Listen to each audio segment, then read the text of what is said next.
Esselatu vesselamu ala nebiyyina Muhammedin ve ala alihi ve ashabihi ecma'in. Muhterem Müslümanlar, Peygamberimiz sallallahu aleyhi ve sellem buyurur ki, həqiqətən qəbir ahiretin menzillerinden ilk menzildir.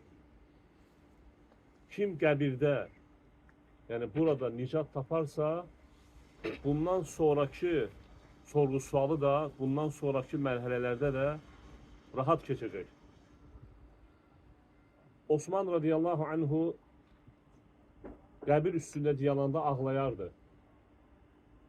Və ondan soruşanda ki, nə üçün sənə cənnət və ya cəhənnəm xatırlananda ağlamırsan, amma qəbir üstündə dayananda ağlayırsan, Osman radiyallahu anhu Peygamberimiz sallallahu aleyhi ve sellemin bu hədisini qeyd elədi.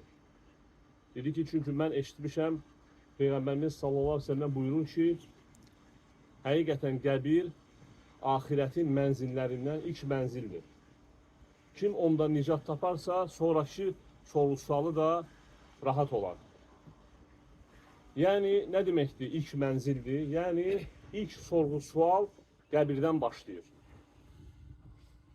Ve eğer kim bu sorgu-sualdan nicat taparsa, bu sorgu-sualı rahat keçərsə, o zaman bundan sonraki, yani kıyamet günü diriləndən sonra, məhşərdə toplandıqda, Sirat köprüsündən keçdikdə və s. bu kimi deməli, mərhələlərdə də sorğu-sualı rahat olacaq. Və ona görə də hər bir insan bu dünyada yaşayır, biz bugün yaşayırıq, bugün əməl var. Lakin sorğu-sual yoxdur. Lakin insan vəfat etdikdən sonra sorğu-sual var, əməl yoxdur. Ona görə biz əməl dünyasında da yaşayırıq. Və bizə öldükdən sonra fayda verən də nədir? Əməllərdir. Salih əməllər. Yəni əməl dedikdə mən salih əməl, yaxşı əməl, Allahı razı salan əməllər nəzərdə tuturam. Allaha yaxınlaşdıran əməl. Peygamberimiz sallallahu aleyhi ve sellem buyurur ki, Adəm övladı vəfat etdikdə 3 şey onu müşayiət edir. Ailəsi, malı və əməli. Ailəsi ilə malı qayıdır, lakin əməli onunla qalır. Ona görə insana fayda verəcək, fayda verəcək qəbirdə, həm də qiyamət günü fayda verəcək nədir? Əməllərdir. Ona görə bu hadisələr bizim üçün ibrət olmalıdır. Biz demək olar ki, tez-tez, ayda heç olmasa 2 və 3 dəfə şahidi oluruq müsəlman qardaşlarımızın, bacılarımızın vəfat etməsini və bundan ibrət götürməliyik. Bu bizə xatırlatmalıdır. Bu bizə dünyanın fani olduğunu xatırlatmalıdır. Bu bizə xatırlatmalıdır ki, bizi də belə bir gün gözləyir.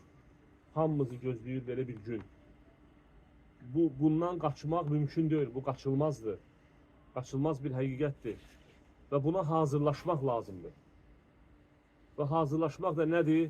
Allahı razı salacaq əməllər. Allahın haram buyurduğu, günah etdiyi əməllərdən uzaqlaşmaq, ayılmaq lazımdır.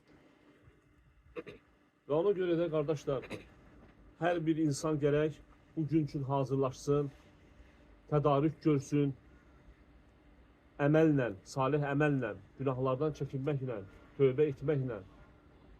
Və Peyğəmbərimiz sallallahu aleyhi ve sellem bir insan dəfn olundu, müsəlman dəfn olunduktan sonra deyərdi ki, onun üçün dua edin, həqiqətən o sorğu-sual olunur.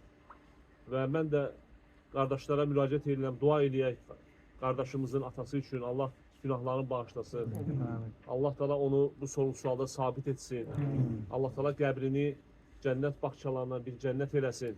Və qiyamət günü onu günahları bağışlasın, cənnətə daxil etsin. Və ailəsinə də səbir diləyirəm qardaşım. Allah səbir versin. Bu qədər qardaşlar, dua eləyək. Allah günahlarını bağışlasın.